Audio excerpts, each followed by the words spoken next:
wabarakatuh. Baik, saya akan menjelaskan materi berikutnya. Untuk pertemuan kelima, kita akan membahas mengenai ekivalensi NFA ke DFA. Mungkin videonya akan berisi penjelasan secara singkat, tapi saya harap bisa menjelaskan inti dari materi ekivalensi tersebut. Nah, pertama, coba kita lihat. Ini ada gambar, ya. Ini adalah gambar mesin NFA. Sebelum kita merubahnya ke dalam DFA, secara definisi ekivalensi di sini adalah intinya adalah mampu menerima bahasa yang sama. Jadi nanti pada saat kita beri input yang sama, baik pada saat mesinnya menjadi mesin NFA atau sesudah dirubah ke dalam DFA, itu hasilnya sama, dua-duanya diterima. Baik, kita lanjutkan. Dengan keterbatasan, saya akan jelaskan mungkin sedikit demi sedikit ya, akan saya bahas. Dimulai dengan, kalau kita menemukan gambar seperti ini, kita rubah dulu ke dalam bentuk penelusuran tapel ya, yang diawali dengan menerjemahkan apa itu himpunan key-nya. Ini key ya, key-nya adalah himpunan state, key 0 dan key 1. Setelah itu sigma adalah himpunan input 0 dan 1. Kemudian S adalah state awal. State awal selalu key 0, dan ini bukan himpunan karena state awal selalu diawali di state key 0. Kemudian lanjut ke state akhir. State akhirnya di sini ada key 1 ya. Key 1, tapi dibuat dalam himpunan karena state akhir bisa lebih daripada 1. Oke. Ini dulu saya akan perlihatkan lebih lama supaya kalian paham. Selanjutnya kita akan merubah mesin NFA ke dalam DFA. Jadi akan saya hapus ya. Oke, nanti bisa sambil dicatat supaya nanti ada catatannya. Saya hapus yang sebelah sini.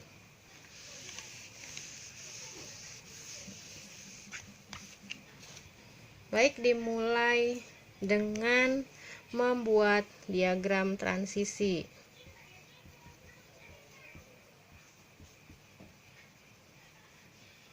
Dari mesin DFA. Caranya sama seperti yang sebelumnya sudah pernah saya jelaskan, yaitu membuat tabel yang menjelaskan setiap pergerakan input yang diberikan dari mesin NFA. Ini ya, nggak lupa kan ya.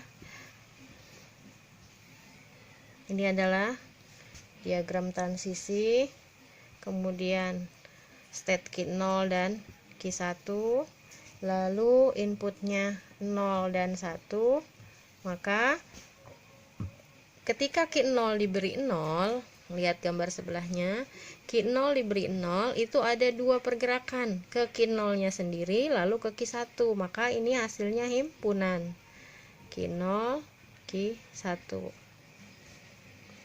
Kemudian pada saat key 0 diberi input 1, key 0 input 1, dia menuju ke key 1. Oke, ini juga himpunan key 1. Lalu key 1 diberi input 0. Key 1 diberi input 0 itu tidak ada ya. Jadi merupakan himpunan kosong. Pada saat key 1 diberi input 1, dia kembali ke dirinya sendiri, dan ternyata ada satu busur lagi yang mengarah kepada key 0, sehingga untuk key 1 diberi input 1, hasilnya adalah Q0 dan Q1. Oke, sampai sini bisa dipahami. Nanti boleh ditanyakan di WA grup ya kalau masih ada yang belum paham. mungkin sampai sini kalian paham, karena biasanya kan setiap kali kita menggunakan mesin NFA dan merubahnya ke dalam diagram transisi, prosesnya sama. Nah, sekarang kita tinggal mencari bagaimana gambar yang akan kita buat dari mesin NFA, perubahan NFA ke dalam DFA. Saya hapus sebelah sini ya. Saya bingung nih ngapusnya di mana. Ke sini aja. Oke, sini. Karena kita akan menggunakan diagram transisi untuk membuat gambar mesin DFA. Oke, yang pertama kita mulai dulu di Q0. Q0 sebagai state awal. Ini merupakan awal mula pembuatan mesin DFA. Kemudian yang kedua, kita telusuri dari pergerakan input yang ada di dalam diagram transisi. Pada saat Q0 diberi input 0, maka hasilnya sini ya, Q0 diberi input 0, hasilnya adalah Q0 dan Q1 buat lingkaran. Terus Q0 diberi input 1, hasilnya adalah Q1. Oke, saya ulangi. Gambar tadi yang di awal, yang merupakan mesin NFA yang justru akan kita rubah ke dalam DFA, udah saya hapus.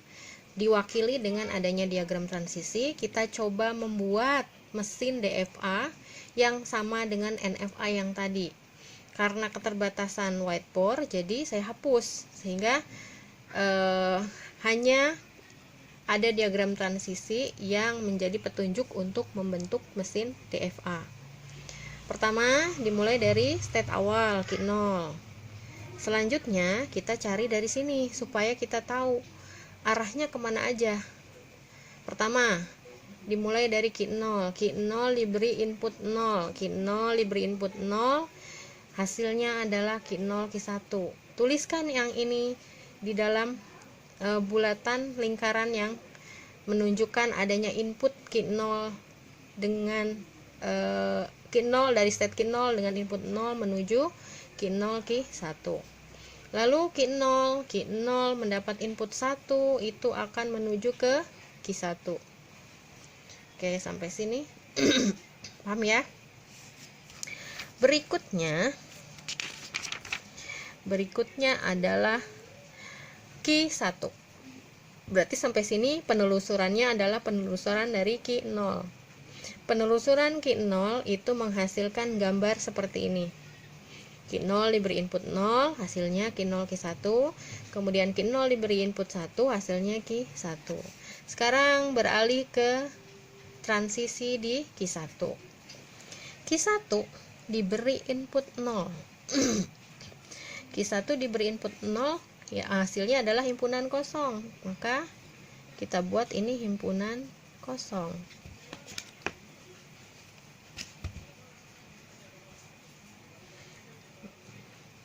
Masukkan dalam lingkaran juga sama.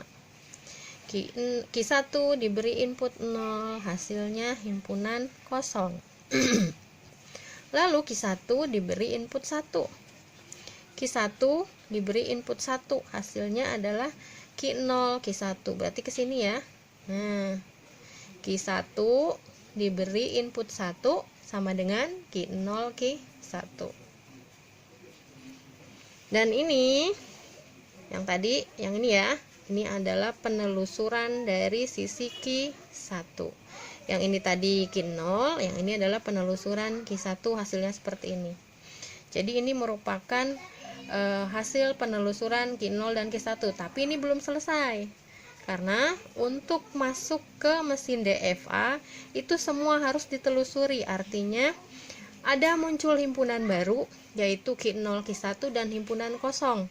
Dua-duanya harus tetap diberikan input yang sama seperti Q0 dan Q1. Artinya nanti kita akan buat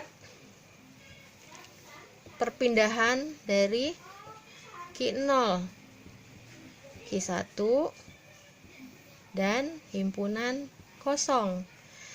Jadi nanti ada input yang diberikan kepada Q0 dan Q1, yaitu input 0 dan 1. Coba kita lihat Q0 dan Q1, Q0 Q1 sekaligus, Q0 Q1 sekaligus diberikan input 0 dan 1, itu akan kembali ke dirinya 0 dan 1.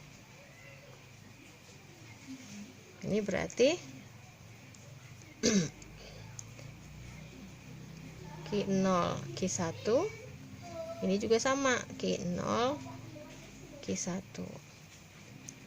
Sementara himpunan kosong yang di bawahnya itu sama, kita harus berikan juga input yang sama seperti yang di atasnya, 0 dan 1. Himpunan kosong diberi 0 dan 1, itu sama dengan yang Q0 Q1, dia akan kembali ke dirinya sendiri. Seperti itu ya. Nah, sehingga kalau sudah ditelusuri semua dan digambarkan sesuai dengan diagram transisinya, maka muncullah mesin DFA yang sama dengan NFA yang sudah saya hapus tadi. Dan diagram transisinya menjadi seperti ini. Oke. Paham ya? Sekarang kita beralih ke contoh yang lain. Oke, kalau misalnya kita mau cek ya, mau tes antara mesin NFA dan DFA yang baru saja kita buat ini, coba kita berikan input sembarang, tapi harus sama. Misalnya di NFA tadi diberi input 01 atau 10, apakah hasilnya sama? Harusnya hasilnya sama. Nanti kalian cek sendiri ya setelah melihat materi ini. Sekarang saya akan memberikan contoh yang lain. Contoh yang lain yang bisa menjadi bahan perbandingan dari apa yang sekarang sudah kita kerjakan. Baik ya.